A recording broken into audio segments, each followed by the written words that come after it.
Well, hi, friends. Welcome to Life Group Refresh. I know that last week you talked about a unified community, and this week I just want to talk for a few moments about a worshiping community.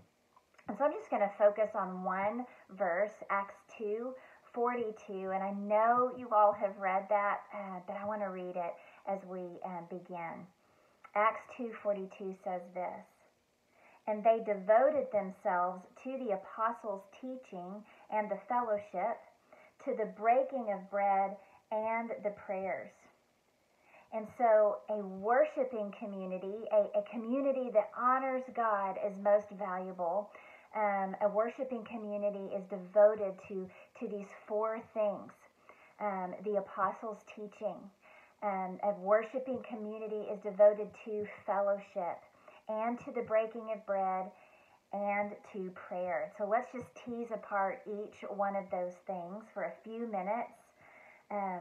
This early church, they were devoted, they were steadfastly attentive to the apostles' teaching. And so the apostles were men who were commissioned by Jesus, sent with his authority, and they were men who had encountered the resurrected Christ. And so this new church, they were receiving the teaching of the apostles, and they were devoted to it. Well, what were they hearing from the apostles? They were hearing about who Jesus is. They were hearing about what Jesus had accomplished, about his perfect life and death and resurrection. They were also hearing about what Jesus had taught the apostles, about the world he had created and about the people that he had made.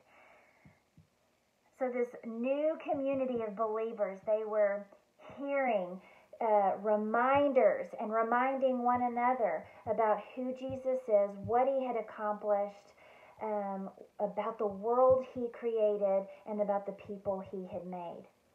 Christian community is to be devoted to the opening of the Word, to a devotion to the Scriptures should be evident in a Christian community. And these people, this new group of believers, they were also devoted to fellowship. And if you had a church background like mine, then perhaps when you hear the word fellowship, you instantly picture a potluck at the church where people are visiting with one another. And that is a type of fellowship, but I wanted you to know that the Greek word used here, it's koinonia, it has many layers of meaning to it. And so to enjoy fellowship meant participation. It meant partnership. It actually means distribution. So like to distribute. Not only to distribute to help meet physical needs, but also to distribute encouragement. This is how God is encouraging me right now through his word, or perhaps someone in your life group shares something that they're going through. You've been through something similar, and you share with them, you distribute courage to them by saying, this is how God was faithful to me in a similar situation. So that's what I want you to picture when you hear they were devoted to fellowship. They were devoted to partnership, participation, and distribution. I think of the verses, Hebrews 10, 24 and 25, when I hear the word fellowship. So let me remind you what the author of Hebrews says. He says in Hebrews 10:24, "Let us consider how to stir up one another to love and good works, not neglecting to meet together, as is the habit of some, but encouraging one another." So it's just another beautiful picture of fellowship. I think that let's consider how to stir up one another to love and good deeds. It sounds like partnership to me. Let's partner together, and that we don't grow weary in imaging Christ and sharing the good news of Jesus. And that phrase, not neglecting to meet together, but encouraging one another. You can hear the participation and the distribution of courage to one another in those words. I wanted you to hear the meaning of that word fellowship, because fellowship is way more than only seeing one another on Sunday morning.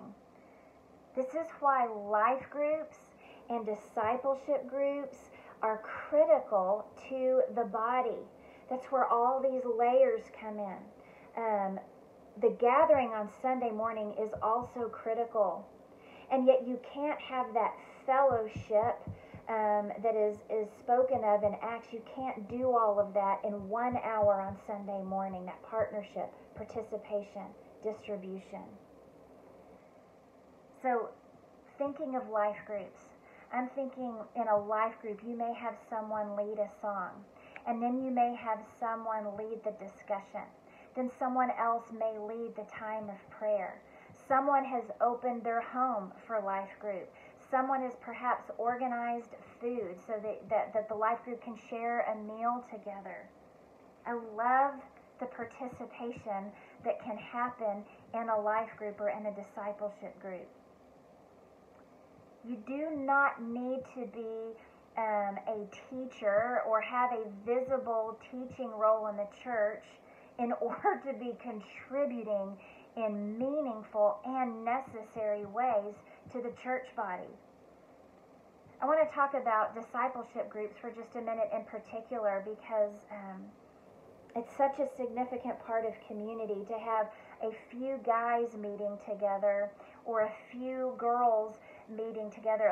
We all know men and women need one another, but we also need time with people of just our gender. Men can speak to men in a very particular way and encourage one another in a very particular way. Same with women. I think of my two boys. Like I'm an important influencer in my boys' lives, but man, do I want many voices of men in their lives, men who can come alongside my boys and say, I understand what that's like.